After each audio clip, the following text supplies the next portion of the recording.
तो कम से कम बधाई के पात्र हैं। आप लोग ये चाहते हैं कि समाज में परिवर्तन हो, क्योंकि हम लोग जाते हैं, लोगों को इकट्ठा करते हैं तो लोग कहते हैं कि साहब क्या बताया, जब बड़ा काम है, हमारे पास समय नहीं है।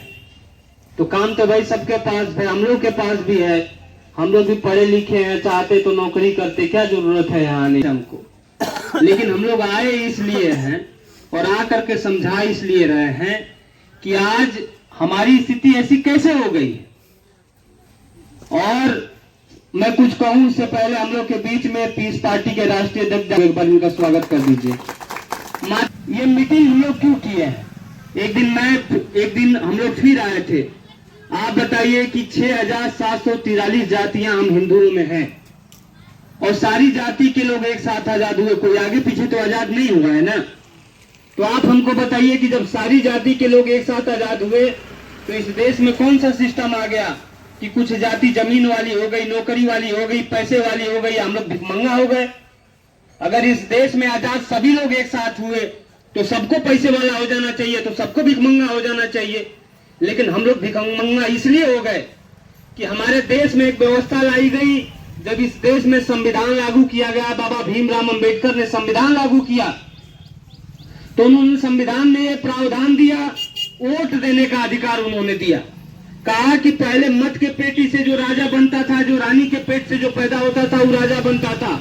लेकिन जब देश में संविधान आया तो संविधान में लिखा गया कि अंगूठा से वोट डाल करके अपनी मीटिंग, अपनी सभा, अपनी पंचायत करके और अपने लोगों को इकट्ठा करके अपना वोट डलवाएगा, वही देश का मालिक बनेगा। और जो देश का मालिक बनेगा उसी के यहाँ नौकरी, उसी के यहाँ सारी व्यवस्था जाएगी। और आप लोग इस बात को समझिए कि देश के पहले मालिक बने जिनके समाज की आबादी मात्र 3.5% है। आज हम लोग पूछते हैं कि हम लोग गरीब हैं, यहाँ पर गरीबी है, हम लोग गरीब क्यों हैं? तो हमारे बाप दादा बताते हैं कि गरीब इसलिए है बेटा कि गरीबे पैदा हुए हैं। लेकिन ये सच्चाई नहीं है मेरे भाई। उत्तर प्रदेश का बजट 8.5 लाख करोड़ रुपया है एक साल का, और 8.5 लाख करोड़ का मालिक कौन बनता है?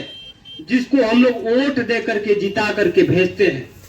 अपनी बिरादरी में हम लोग जाते हैं, मीटिंग करने की बात कहते हैं तो लोग कहते हैं कि अरे साहब कहाँ इकट्ठा हुआ जाए, क्या मिलेगा, कहाँ इकट्ठा हुआ जाए, क्या फायदा है मीटिंग करने से। लेकिन आप लोग इस बात को समझिए कि कोई भी समाज शासन सत्ता में गया है वो मीटिंग करके ही गया है, पंचायत करके ही गया है, रैली करके ही गया है।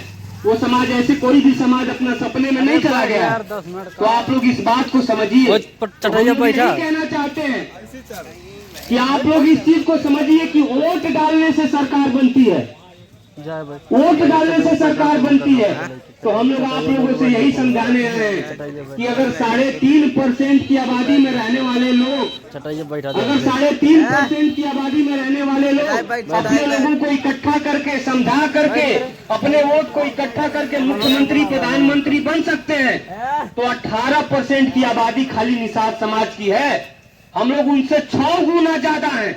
अगर हम लोग भी अभी से मीटिंग करें, पंचायत करें और अपने बेटा को वोट दे करके जीताएं, तो आपके बेटा को भी मुख्यमंत्री बनने से दुनिया की कोई ताकत नहीं रोक सकती है। हम लोग ये मीटिंग इसलिए किए हैं, ये पंचायत हम लोग इसलिए कर रहे हैं गांव गांव जाकर के। दूसरी एक चीज आप लोग समझिए,